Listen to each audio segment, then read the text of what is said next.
फर्माबरदार, obedient, आदेशों का पालन करने वाले होते हैं।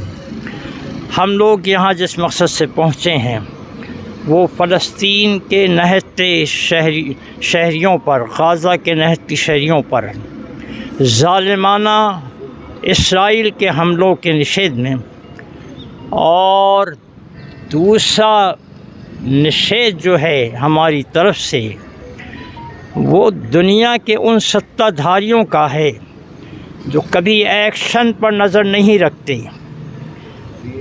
जालिम जुल्म कर जाता है, मज़लूम अगर डिफेंस में आगे बढ़ता है तो अब वो अत्याचारी दहशतगर्द होता है।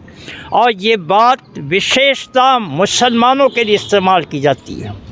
जब टकराव होता है तो एकदम उन्हें आतंकवाद बता दिया जाता है, आतंकवादी। उसके बाद फिर सोचते हैं और धीरे धीरे फिर ख्याल का इजहार करते हैं। मैं अपनी बात के सबूत में इराक़ की बात पेश करूं। आज अमेरिका के बड़े बड़े मुबस्सिरीन ये कहते हैं कि सद्दाम पर झूठा इल्ज़ाम था और झूठे इल्ज़ाम के तहत उसको कत्ल किया गया, तहस नहस किया गया। अब क्या है, आप लोग मुझसे ज़्यादा मालूमात रखते हैं कि यहाँ इसराइल के हमले के बाद, इसराइल के जुल्म के बाद जो बज़ाहिर हमास के जवाब में उसने किया है, यूएनओ की हालत क्या हो गई है। हमने बीएड में पढ़ा है, बच्चों को पढ़ाने के लिए उदाहरण इस्तेमाल किया जाए। अब मैं यहाँ उदाहरण इस्तेमाल करता हूँ कि यूएनओ तमाम मुल्कों के ऊपर सरपरस्त है और किसी पर कोई जुल्म ना करे, उसके मकासद में एक मकसद है। और 1900 मैं 20 साल वज़ा कर देता हूँ जब से वो आके बसे हैं इसराइल, अब बस आए गए हैं। 66 से मुसलसल जो जुल्म कर रहा है यूएनओ का काम क्या है अब तक।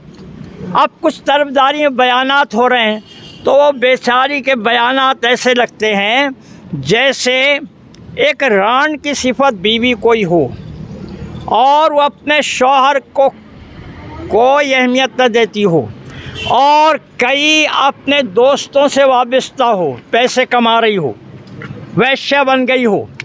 वो हाल हो गया है मियाँ यूएनओ का। और इसमें मैं आखिरी बात, क्योंकि मेरे साथी बहुत सारे यहाँ मौजूद हैं और पता नहीं बाद में फिर मौका लेना अच्छा नहीं, मैं अपने हिंदू शहरियों का तहे दिल से शुक्रगुजार हूँ कि ये हमारे बोले बग़ैर आज खुद अत्याचार के ख़िलाफ़ फ़लस्तीनियों की तरफदारी में यहाँ मौजूद हैं। आखिरी बात जो मैं बोलने जा रहा हूँ वो ये है कि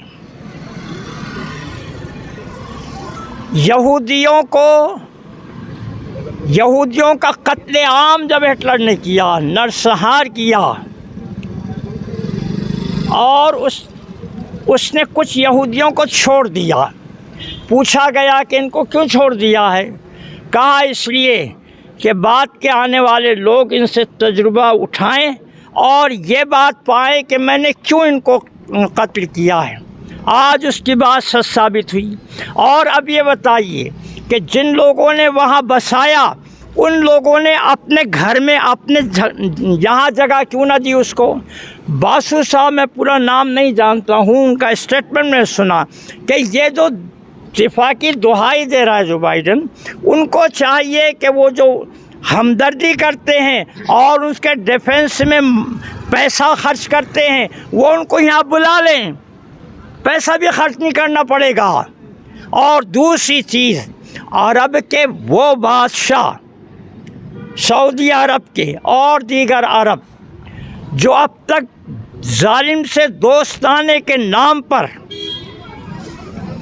एक अत्याचारी को छोड़ते रहे, मुझे नाम उस अपने हिंदुस्तान की आर्मी के चीफ का, रिटायर्ड चीफ का याद नहीं आ रहा है, جس نے برسوں پہلے یہ کہا تھا کہ یہ عربوں نے ایک دم حملہ کر کے اس کو ختم کر دینا چاہیے۔ تو ہمارے یہاں کئی لوگ ایسے ہیں جو اسرائیل کو ظالم ٹھہراتے ہیں اور یہ قبول کرتے ہیں کہ فلسطینی مظلوم رہے، اور یہی نہ کہ ان سے جگہ مانگی گئی، جب دینے والا جو ہے اس کا احسان ماننے کے بجائے آج ان کے بچوں کو بے سہارا مارا جا رہا ہے۔ اور میں یہ بات بہت فخر سے کہوں کہ ایک بچے نے مجھے کلپ بتایا، اس نے میں دیکھا کہ ایک دوسرے سے اپنا نام لکھا رہے ہیں اپنے ہاتھ پر، کسی ٹیٹو سنسکرتی کی بنیاد پر نہیں، کسی فیشن کی بنیاد پر نہیں، اس لیے کہ اگر ہم شہید ہو جائیں تو ہمارے سرپرستوں کو ہماری لاشیں پہچاننے میں تکلیف نہ ہو۔ میں پہلے ان کی خطاطی کی تعریف کرنے لگا، قاضی صاحب 76 برس کے بوڑھے وہاں کیوں نہیں سمجھ سکے؟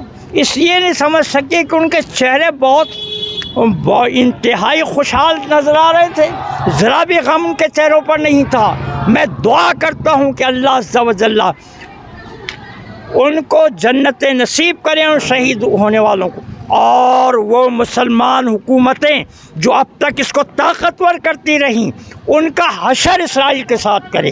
وآخر دعوانا ان الحمد للہ رب العالمین۔